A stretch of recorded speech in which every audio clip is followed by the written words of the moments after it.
Assalamualaikum. Halo adik-adik, orang tua murid, dan juga bapak, ibu, ayah, dan bunda di rumah. Selamat datang di channel Biotek Manokwari. Jangan lupa di subscribe ya.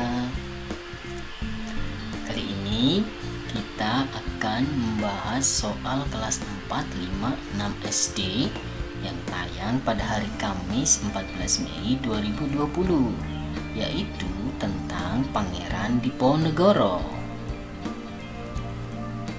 Oke, kita lanjut. Nah, ini soalnya ya. Nah, buat teman-teman, adik-adik yang belum menonton videonya, silahkan klik di tombol atas ya. Nah, kalau sudah ditonton, kemudian silahkan dikerjakan soal-soal berikut ini. Mari semangat ya adik-adik semua.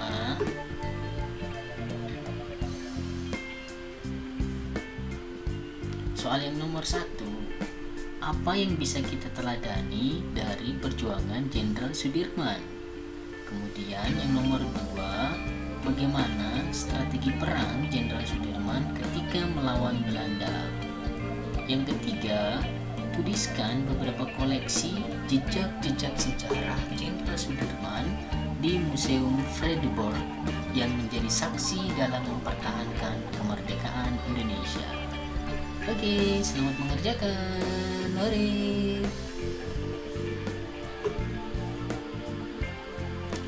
Nah, untuk yang selanjutnya, ini hanya orang tua, adik murid, ayah bunda, bapak ibu, abi umi yang boleh nonton ya.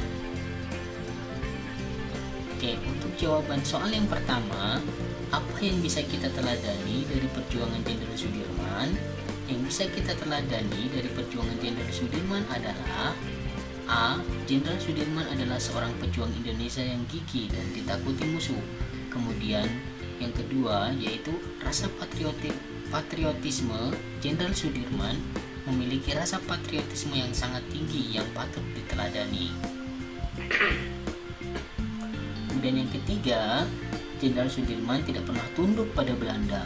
Salah satu prinsip Jenderal Sudirman adalah teguh memegang kebenaran, sehingga beliau tidak pernah takut dan tunduk pada Belanda. Yang keempat, rasa cinta tanah air yang tinggi. Sang jenderal sangat mencintai tanah airnya yang dibuktikan dengan aksi gerilyanya, meskipun beliau dalam keadaan sakit, sehingga para pasukannya sangat menghormatinya karena alasan itu. Baik, yang kedua, bagaimana strategi perang Jenderal Sudirman ketika melawan Belanda? Strategi yang digunakan oleh Jenderal Sudirman adalah strategi perang gerilya, yaitu perang yang dilakukan secara sembunyi-sembunyi, berpindah-pindah, dan penuh kecepatan. Dengan strategi ini, Jenderal Sudirman dapat menyerang Belanda secara tiba-tiba, tanpa terduga dan juga tidak terdeteksi oleh Belanda. Hal ini yang membuat Belanda kelabakan karena sering mendapat serangan mendadak atau serangan secara tiba-tiba. Oke, kemudian soal yang ketiga, tuliskan beberapa koleksi jejak-jejak sejarah Jenderal Sudirman di Museum Vredenburg yang menjadi saksi dalam mempertahankan kemerdekaan Indonesia.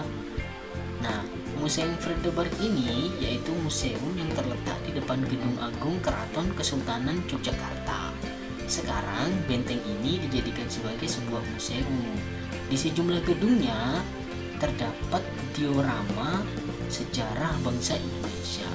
Kemudian beberapa koleksi jejak sejarah yang ditinggalkan oleh Jenderal Sudirman dapat ditemukan di museum ini, yaitu ada sepatu, meja kursi tamu, tempat tidur, perlengkapan dapur, keris Kiai Slamet, kemudian kendil dalung, dan juga sarung keris. Oke, sampai di sini dulu ya ayah bunda, adik-adik, teman-teman semuanya. Jangan lupa di subscribe ya. Assalamualaikum warahmatullahi wabarakatuh.